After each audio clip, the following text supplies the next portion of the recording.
Hello everyone, it's me Jenny and it's time for another Not Naked Truth, where we talk as candidly as possible about a subject of Trisha Hershberger's choice. Straight out the shower, no makeup, most of us do it naked, I choose not to.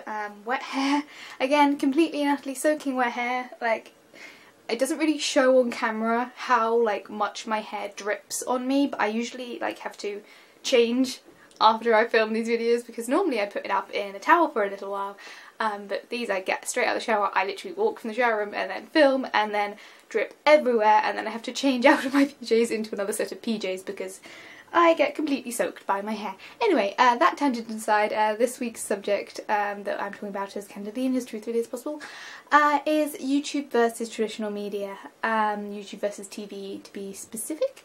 And who would I like from the YouTube space to move on to the TV space? And I think that's a bit of an unfair question because I don't view them as a progression between modern media versus traditional media. I don't view them as a progression from one to the other because they're strong in different ways. For example, Philip DeFranco, yes, it would be amazing to see the Philip DeFranco show as a, I don't know, late night show or something. And yes, it would probably reach more people if it was on TV, but I don't think it would reach the same variety of people in the same way. And a lot of YouTubers thrive off the viewer interaction, and it's very hard to get the same level of viewer interaction through the TV because, as was talked about in Trisha's video, there's a lot of you don't have individual control. You have to go through several people. You've got directors, you've got producers, you've got line managers and stuff. Because of that group project management, it's much harder to have that personal interaction because there are the people in the middle, there are the middle management. So, you know, you can set up a Twitter account for a TV show, but not necessarily the actor that you're tweeting to will see that tweet. So it's one of those things that YouTubers thrive off the viewer interaction. Yes, it would be amazing to see SourceFed, the TV show, but for example, as someone who lives in England, if it's on an American TV network, I'm never going to see it. I'm never going to interact with it. If Philip had started out as a TV presenter, I would never have known he existed, probably. Even if he, you know, became TV famous as much as he is internet famous, I might have heard of him somewhere along the line, but I wouldn't watch his show every day because I would have to do it through illegal means. So it would probably reach more people, but it wouldn't be the same variety of people, it wouldn't be the same audience, and it wouldn't be the same level of audience interaction. So there's almost no one that I can think of on the internet that I think I would want to see progress to TV, because for me, as someone who lives in England, I probably wouldn't then see them.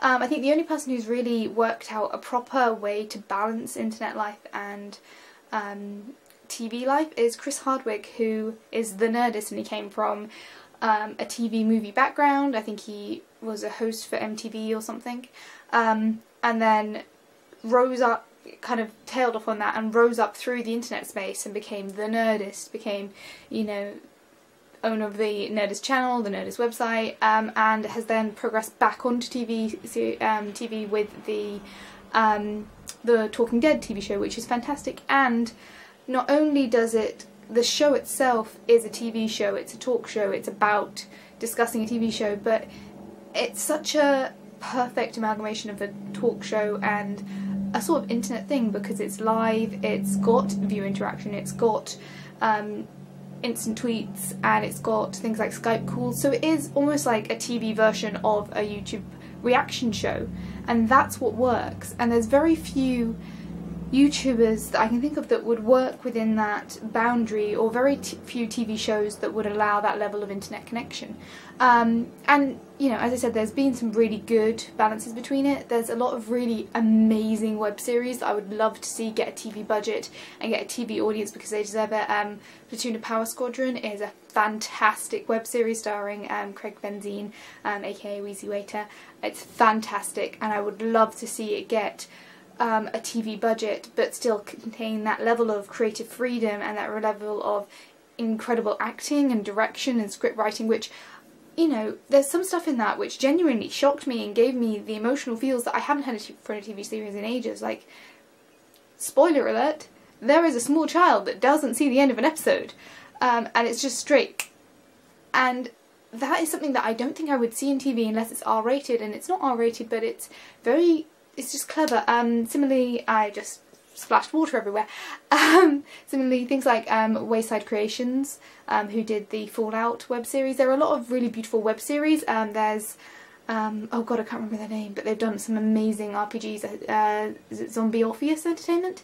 Like, that do amazing web series that would benefit from a TV budget and would benefit from a TV audience, but I think would lack the community involvement and the community level of creative expression. So that's where the balance comes from. Yes, I'd love to see those web series have a TV budget and have a TV timescale, but I don't know whether or not that would give the creators the same level of independence that they thrive on at the moment.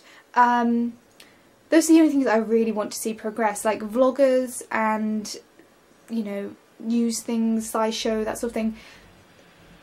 They work from the audience outwards, and that's their power and appeal, and as much as I would love to see a TV show for them, I don't think I would then watch it because I wouldn't have access to it, I wouldn't have that ability to watch it. So yes, those are my thoughts. I need to change my PJ top because I am covered in water right now. But there we go, those are my thoughts for this week's Naked Truth. I hope you enjoyed. If you agree, disagree, all those sort of things, comment down below. Thank you, Trisha. As always, you're fantastic. I'm filming this on a Sunday, even though it's meant to go on Thursday. So I'm about to go watch your stream, Sims, woo! And I'll see you guys all very, very soon. Yeah, bye guys.